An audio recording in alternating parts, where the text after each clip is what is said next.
نورآباد کی وسیع و عریض سلطنت اپنے امن، خوشحالی اور انصاف کی وجہ سے دور دور تک مشہور تھی۔ وہاں کے بازار صبح ہوتے ہی رونق سے بھر جاتے، کھیتوں میں فصلیں لہلہاتی اور لوگ بے خوف ہو کر اپنے کاموں میں مصروف رہتے۔ ان کے سروں پر سلطان ظفر جیسے نیک دل اور دور اندیش حکمران کا سایہ موجود تھا۔ سلطان ظفر نے اپنی جوانی جنگوں اور مشکل فیصلوں میں گزاری تھی، مگر تخت سنبھالنے کے بعد انہوں نے تلوار سے زیادہ انصاف کو طاقت بنایا۔ رعایا انہیں صرف بادشاہ نہیں اپنا محافظ سمجھتی تھی۔ سلطان کے پاس ایک نایاب شاہی زمرد بھی تھا، جس کے متعلق مشہور تھا کہ وہ کئی نسلوں سے نورآباد کے حکمرانوں کے پاس چلا آ رہا ہے اور سلطنت کے وقار، اتحاد اور اقتدار کی علامت ہے۔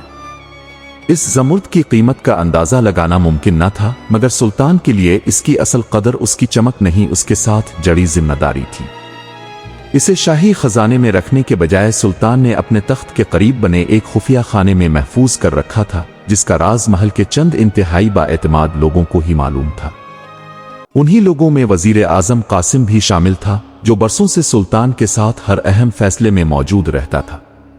دربار میں وہ نرم لہجے اور وفاداری کے دعووں کے باعث سب کی نظروں میں عزت رکھتا تھا، مگر اس کے دل کی حقیقت کوئی نہ جانتا تھا۔ اقتدار کی قربت نے دھیرے دھیرے اس کے اندر لالچ پیدا کر دیا تھا، اور اب وہ صرف وزارت سے مطمئن نہیں تھا۔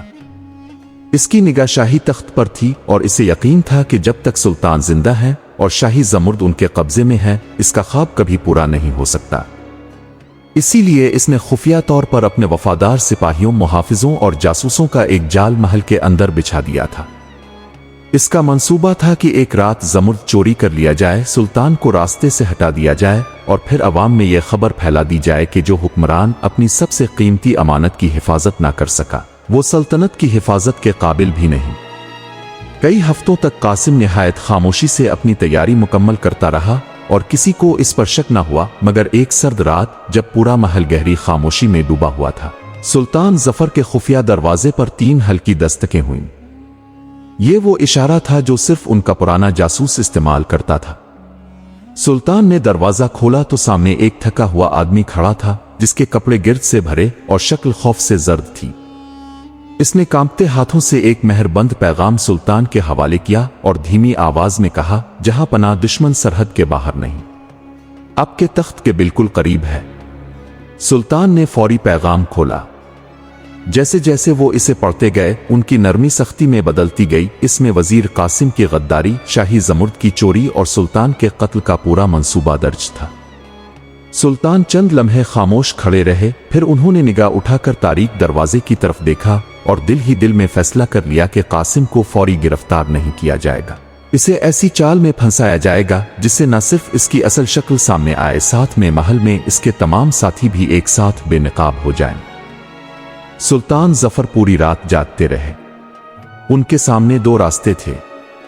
پہلا یہ کہ صبح ہوتے ہی وزیر اعظم قاسم کو گرفتار کر لیا جائے، اور دوسرا یہ کہ چند دن صبر کر کے اس کی پوری سازش اور تمام ساتھیوں کو بے نقاب کیا جائے۔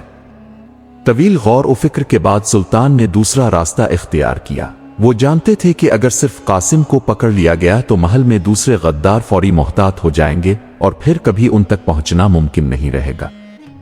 اس لیے رات کے آخری پہر سلطان خاموشی سے اپنے تخت کے قریب پہنچے، خفیہ خانے سے شاہی زمرد نکالا، اسے ایک سادہ سے کپڑے میں لپیٹ کر اپنے لباس کے اندر محفوظ کر لیا اور اس کی جگہ خالی چھوڑ دی۔ اس کے بعد انہوں نے اپنے ہاتھ سے ایک مختصر مگر معنی خیز اعلان تحریر کیا، جس میں لکھا تھا کہ شاہی زمرد محل سے غائب ہو گیا ہے، اور اس صدمے کے باعث وہ کچھ عرصے کے لیے سلطنت چھوڑ کر جا رہے ہیں۔ ساتھ ہی انہوں نے یہ بھی لکھا کہ جو شخص اپنی دانائی اور وفاداری سے اس راز کو حل کرے گا، وہ شاہی انعام کا مستحق ہوگا۔ یہ تحریر اپنا شاہی تاج اور چند ذاتی نشانیاں وہ اپنے کمرے میں چھوڑ گئے تاکہ سب کو یقین ہو جائے کہ وہ واقعی محل چھوڑ گئے۔ پھر محل کے ایک قدیم خفیہ راستے سے، جس کا علم اب شاید ہی کسی کو تھا، سلطان اندھیرے میں نکل گئے اور شمالی پہاڑوں کی جانب واقع ایک پرانے قلعے میں جا کر پناہ لے لی، جہاں وہ برسوں پہلے جنگ کے زمانے میں قیام کر چکے تھے۔ ادھر صبح کی پہلی کرن کے ساتھ ہی محل میں ہلچل مچ گئی۔ وزیر اعظم قاسم، جو خود اسی رات اپنا منصوبہ مکمل کرنے والا تھا، بنا وقت ضائع کیے سلطان کے کمرے کی طرف بڑھا۔ اس کا ارادہ تھا کہ سلطان کو ختم کر کے شاہی زمرد اپنے قبضے میں لے لے، مگر جیسے ہی وہ اندر داخل ہوا، اس کے قدم وہیں رک گئے۔ कमरा खाली था, शाही ताज अपनी जगह रखा था, मगर सुल्तान कहीं नजर नहीं आ रहे थे। कासिम ने फौरी तख्त के करीब जाकर खुफिया खाने को खोला, लेकिन वहां शाही ज़मुर्द भी मौजूद न था। एक लम्हे के लिए इसका रंग फक हो गया। इसने घबराहट में पूरा कमरा छान मारा, मगर इसे सिर्फ सुल्तान का छोड़ा हुआ ऐलान मिला। ऐलान पढ़ते ही वो समझ गया कि सुल्तान इसकी चाल भांप गए हैं, मगर अगले ही लम्हे इसके ज़हन में एक और ख़तरनाक मंसूबा जन्म ले गया था। इसने अपने खौफ को शक्ल पर आने नहीं दिया और बाहर निकलते ही मातम का सा माहौल बना दिया। दरबारियों को इकट्ठा किया और भराई हुई आवाज में ऐलान किया कि सुल्तान शाही ज़मुर्द की गुमशुदगी से दिल बर्दाश्ता होकर सल्तनत छोड़ गए हैं। फिर इसने निहायत चालाकी से खुद को रियासत का आर्जी निगहबान करार दे दिया और दिल ही दिल में इसने अपने खास सिपाहियों को एक खुफिया हुक्म भी भेज दिया। सुल्तान जिंदा मिले तो उन्हें वापस लाने की कोशिश मत करना, उनका सांस हमेशा के लिए रोक देना। सल्तनत भर में सुल्तान जफर के अचानक गायब होने की खबर आग की तरह फैल गई। बाजारों, चौराहों और गलियों में हर तरफ इसी वाकये की बातें हो रही थीं। कुछ लोग समझ रहे थे कि शाही ज़मुर्द के गुम होने का सदमा सुल्तान बर्दाश्त न कर सके, मगर शहर के एक सादा से महल्ले में रहने वाला ज़हीन नौजवान अयान इस बात पर यकीन करने को तैयार नहीं था। इसके मरहूम वालिद बरसों पहले शाही महल के मुहाफिज रह चुके थे और उन्होंने अयान को हमेशा यही सिखाया था कि सुल्तान जफर मुश्किल वक्त से कभी भागने वाले इंसान नहीं। यही सोच अयान के दिल में बार बार एक ही सवाल पैदा कर रही थी कि आखिर हकीकत क्या है। दूसरी तरफ वजीर आजम कासिम का गैर मामूली एतमाद भी इसे अजीब लग रहा था। सुल्तान के गायब होने के चंद ही घंटों बाद इसने महल के तमाम मामलात अपने हाथ में ले लिए थे, जैसे वो पहले ही सब कुछ जानता हो। अयान ने फैसला कर लिया कि वो इस राज की तह तक जरूर पहुंचेगा। इसी रात वो अपने वालिद के बताए हुए एक पुराने खुफिया रास्ते से महल के तहखाने में दाखिल हुआ। अंधेरे में धीरे धीरे आगे बढ़ते हुए अचानक इसे दो सिपाहियों की आवाजें सुनाई दी। वो फौरी एक सुतून के पीछे खड़ा हो गया। एक सिपाही धीमी आवाज में बोला, वजीर का हुक्म है कि सुबह होने से पहले शुमाली पहाड़ों के पुराने किले तक पहुंच जाना, सुल्तान वहीं बैठा हुआ है। दूसरा मुस्कुरा कर बोला, और इस बार उन्हें गिरफ्तार नहीं करना, हमेशा के लिए खामोश कर देना है। ये सुनते ही अयान के दिल की धड़कन तेज हो गई।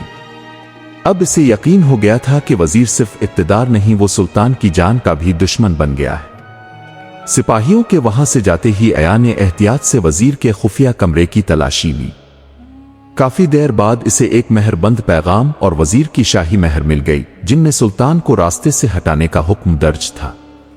अब इसके पास वो सबूत आ गया था जिससे वजीर की गद्दारी साबित हो सकती थी, मगर सबसे पहले सुल्तान की जान बचाना जरूरी था। इसलिए इसी रात अयान शुमाली पहाड़ों की तरफ रवाना हो गया। अयान पूरी रात घोड़ा दौड़ाता हुआ शुमाली पहाड़ों की तरफ बढ़ता रहा। सफर निहायत दुश्वार था। कहीं पथरीली चढ़ाइयां थीं, कहीं घना जंगल और कहीं तंग रास्ते जिन पर जरा सी बेएहतियाती जान ले सकती थी। मगर इसे हर लम्हा यही खौफ था कि अगर वो देर से पहुंचा तो वजीर के सिपाही सुल्तान तक पहले पहुंच जाएंगे। कई घंटों के सफर के बाद इसे दूर पहाड़ की चोटी पर एक पुराना किला नजर आया। वो खामोशी से करीब पहुंचा तो देखा कि वजीर के सिपाही भी धीरे धीरे इसी तरफ बढ़ रहे हैं। अयान समझ गया कि अगर इसने सीधा मुकाबला किया तो वो तादाद में बहुत कम होने की वजह से कामयाब नहीं हो सकेगा। इसने फौरी एक चाल सोची। वो पहाड़ी के ऊपर चढ़ा और चंद बड़े पत्थरों को ढलवान की तरफ धकेल दिया। अचानक गिरते हुए पत्थरों और गर्द और गुबार से सिपाहियों में भगदड़ मच गई। कुछ अपने घोड़ों से गिर पड़े और बाकी संभलने में लग गए। अयान ने इसी मौके का फायदा उठाया और तेजी से किले के अंदर दाखिल हो गया। अंदर एक छोटे से कमरे में सुल्तान जफर खामोशी से बैठे थे, जैसे वो किसी का इंतजार कर रहे हों। अयान ने अदब से सलाम किया और एक ही सांस में वजीर कासिम की पूरी साजिश, सिपाहियों की गुफ्तगू और अपने पास मौजूद सबूत सुल्तान के सामने रख दिए। सुल्तान ने मेहरबंद पैगाम पढ़ा तो उनके चेहरे पर संजीदगी छा गई, मगर अगले ही लम्हे वो हल्का सा मुस्कुराए। उन्होंने अपने लिबास के अंदर से शाही ज़मुर्द निकाल कर अयान को दिखाया और फरमाया, ये ज़मुर्द कभी चोरी नहीं हुआ था। मैं सिर्फ कासिम की गद्दारी को बेनकाब करना चाहता था, मगर तुमने साबित कर दिया कि इस सल्तनत में अब भी वफादार लोग मौजूद हैं। अभी सुल्तान की बात मुकम्मल ही हुई थी कि बाहर से तलवारों की आवाजें आने लगे। वजीर के बाकी सिपाही संभल कर किले के दरवाजे तक पहुंच चुके थे। और अब फैसला कुन मुकाबला शुरू होने वाला था। चंद ही लम्हों में वजीर आजम कासिम के सिपाही किले के अंदर दाखिल होने लगे। सुल्तान जफर ने अपनी तलवार संभाली और अयान दरवाजे के करीब खड़ा हो गया। सिपाहियों को यकीन था कि सुल्तान अकेले होंगे, मगर अंदर का मंजर देखकर वो एक लम्हे के लिए हैरान हो गए। जैसे ही पहला सिपाही आगे बढ़ा, सुल्तान ने पूरी महारत से इसका वार रोका। इसी दौरान अयान ने मौका देखकर एक सिपाही को धक्का दिया, जिससे वो अपने ही साथियों पर जा गिरा और दरवाजे पर अफरातफरी मच गई। तंग रास्ते की वजह से सब सिपाही एक साथ अंदर दाखिल ना हो सके और यही बात सुल्तान और अयान के हक में चली गई। चंद ही मिनटों में बाकी सिपाही भी अतो जख्मी हो गए थे, हथियार डालने पर मजबूर हो गए। सुल्तान ने मजीद वक्त जाया करना मुनासिब ना समझा। वो जानते थे कि महल में कासिम अपनी आखिरी चाल चलने वाला होगा। दोनों फौरी खुफिया रास्तों से वापस नूराबाद की तरफ रवाना हो गए। दूसरी तरफ वजीर आजम कासिम ने पूरी सल्तनत में ये झूठी खबर फैला दी कि सुल्तान जफर सफर के दौरान इंतकाल कर गए हैं, इसलिए रियासत को बेसहारा छोड़ने के बजाय अब वो खुद तख्त संभालेगा। इसी ऐलान के लिए शाही दरबार में तमाम अमीरों, दरबारियों, सिपासालारों और मुअज़्ज़ज़ शख्सियात को जमा कर लिया गया। पूरा दरबार खामोश था और कासिम पूरे एतमाद के साथ शाही ताज की तरफ बढ़ रहा था। इसे यकीन था कि अब इसके रास्ते में कोई रुकावट बाकी नहीं रही, मगर इसे क्या मालूम था कि जिस शख्स की मौत का ऐलान वो करने जा रहा है, वो चंद ही लम्हों बाद इसी दरबार में इसके सामने खड़ा होने वाला है। शाही दरबार में मुकम्मल खामोशी छाई हुई थी। तमाम दरबारी नजरें वजीर आजम कासिम पर जमाए खड़े थे। कासिम ने मुस्कुराते हुए शाही ताज अपने हाथों में उठाया और जैसे ही इसे अपने सर पर रखने के लिए आगे बढ़ा, अचानक दरबार के भारी दरवाजे पर पूरी कुव्वत से किसी ने जोर लगाया। सबकी नजरें एक साथ दरवाजे की तरफ उठीं। वहां सुल्तान जफर पूरी शान के साथ खड़े थे और उनके बराबर में अयान मौजूद था। सुल्तान को जिंदा देखते ही दरबार में खलबली मच गई और कासिम का रंग एकदम फक हो गया। घबराहट में कासिम ने सिपाहियों को हुक्म दिया कि सुल्तान को गिरफ्तार कर लिया जाए, मगर वफादार सिपासालार ने आगे बढ़कर पहले अयान की बात सुनने का फैसला किया। अयान ने अपने पास मौजूद मेहरबंद पैगाम और वजीर की शाही महर सबके सामने पेश कर दी। जैसे ही सिपासालार ने वो पैगाम पढ़ा, इसे पूरी साजिश का यकीन हो गया। इसी लम्हे सुल्तान जफर ने अपने लिबास से शाही ज़मुर्द निकाला और बुलंद आवाज में फरमाया, ये ज़मुर्द कभी चोरी नहीं हुआ था। मैं सिर्फ इस गद्दार को बेनिकाब करना चाहता था जो बरसों से वफादारी का निकाब ओढ़े बैठा था। ये सुनते ही दरबार में मौजूद तमाम वफादार सिपाहियों ने कासिम और उसके साथियों को चारों तरफ से घेर लिया। अब कासिम के पास इनकार करने के लिए कुछ बाकी नहीं बचा था। वो सुल्तान के कदमों में गिरकर मुआफी मांगने लगा, मगर सुल्तान ने इसकी गद्दारी को नाकाबिले मुआफी जुर्म करार देते हुए इसे उम्र भर के लिए कैद खाने में डालने का हुक्म दे दिया। दरबार एक बार फिर सुल्तान जफर जिंदाबाद के नारों से गूंज उठा। सुल्तान ने सबके सामने अयान को अपने पास खड़ा किया और फरमाया, जिस नौजवान ने अपनी जान खतरे में डालकर अपने वतन और अपने सुल्तान की हिफाजत की, वही इस सल्तनत के एतमाद का सबसे बड़ा हकदार है।